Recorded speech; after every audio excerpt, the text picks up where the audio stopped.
రాయలసీమకు పూర్తి స్థాయిలో కృష్ణా జలాలు అనేవి ఇన్నేళ్లు కలగానే మిగిలిందే.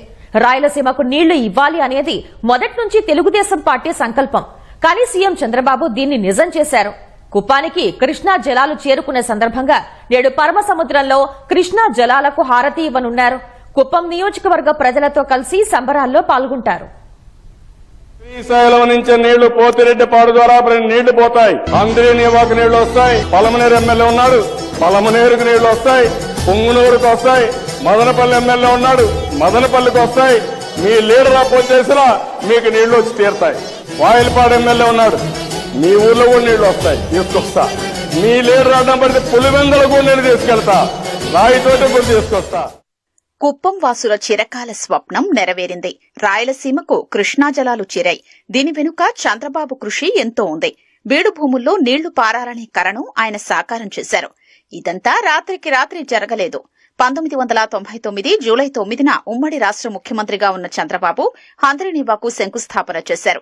2014 నుంచి 19 మధ్య గతేడాది నుంచి నేటి వరకు ప్రభుత్వం భారీ ఎత్తున సాగునీటి ప్రాజెక్టులపై నిధులు ఖర్చు చేయడం వల్ల నేడు కృష్ణా జలాలు చిత్తూరు జిల్లాలో చివరి ఆయకట్టు భూములకు చేరాయి. హంద్రీనీవా ప్రాజెక్టుపై 2014-19 మధ్య 4183 కోట్లు ఖర్చు పెట్టిన చంద్రబాబు ప్రాజెక్టును పరుగులు పెట్టించారు. 2019లో అధికారంలోకి వచ్చిన వైసీపీ ప్రభుత్వం ఈ ప్రాజెక్టుకు గ్రహణం పట్టించింది.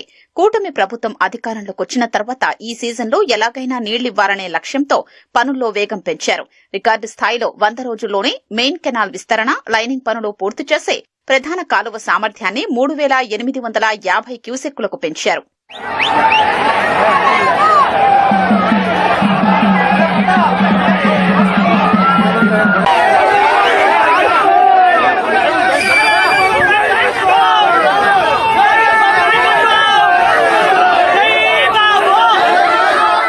చంద్రబాబు సంకల్పంతోనే రికార్డు స్థాయిలో చేపట్టిన హంద్రీనీవా కాల్వ విస్తరణ పనులతో సీమకు జలకళ వచ్చింది.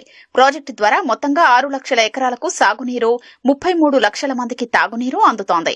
విస్తరించిన కాల్వల ద్వారా పరుగులు పెడుతున్న కృష్ణమ్మ 19 నియోజకవర్గాల్ని తాకుతూ 10 రిజర్వాయర్లను నింపుతోంది. కర్నూలు జిల్లాలో కృష్ణగిరి, పత్తికొండ, అనంతపురం జిల్లాలో జీడిపల్లి, పెన్నా, అహోబిలం బ్యాలెన్సింగ్ రిజర్వాయర్లు నిండాయి. సత్యసాయి జిల్లాలో మారాల, గొల్లపల్లి, చెర్లోపల్లి, అన్నమయ్య జిల్లాలోని శ్రీనివాసపురం, అడవిపల్లి రిజర్వార్లు నిండుతున్నాయి. అలాగే గాజుల దిన్నెకు నీరు చేరింది. హంద్రీనీవా ఆయకట్టులో చిట్ట చివరి జిల్లా చిత్తూరు. ఆ జిల్లాలో 16 లక్షల ఎకరాల సాగుభూమి ఉన్నా కేవలం 6 లక్షల ఎకరాలకే సాగునీరు అందుతోంది. మిగిలిన 10 లక్షల ఎకరాలకు సాగునీరిస్తే రైతన్నకు నీటి కొరతే ఉండదు. హంద్రీనీవా 2వ దశ పనులు పూర్తి చేసి జిల్లాలోని 2.20 లక్షల ఎకరాలకు సాగునీరు ప్రభుత్వం ఇవ్వనుంది. చిత్తూరు జిల్లాలో సాగు అంతా బోర్లపైనే ఆధారపడి ఉంది. 565 కిలోమీటర్ల మేర ఉన్న పుంగనూరు, నీవా, తంబళ్లపల్లె, కుప్పం, చింతపర్తి, ఎల్లుట్ల, వాయల్పాడు, సదుం బ్రాంచ్ కాలువలతో 186,500 ఎకరాలకు సాగునీరు అందుతుంది.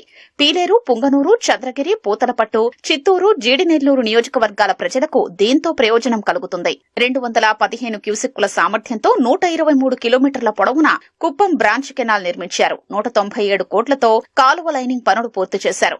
పలమనేరు, కుప్పం నియోజకవర్గాల్లోని 8 మండలాల్లో ఈ కాలువ వెళుతుంది. తద్వారా 4 లక్షల జనాభాకు తాగునీరు ఇవ్వడమే కాకుండా 110 చెరువులు నింపడం ద్వారా 6,300 ఎకరాల స్థిరీకరణ జరుగుతుంది. చెరువులన్నీ నింపే కార్యక్రమాన్ని ప్రభుత్వం ఇప్పటికే ప్రారంభించింది. దీంతో సీమలో భూగర్భ జలాలు పెరగనున్నాయి. ఉద్యాన పంటల ఉత్పత్తులు పెంచేందుకు సాగునీటి సౌకర్యం ఎంతో దోహదం చేయనుంది. తద్వారా ఈ ప్రాంత రైతులు, ప్రజల జీవన ప్రమాణాలు మెరుగుపడనున్నాయి.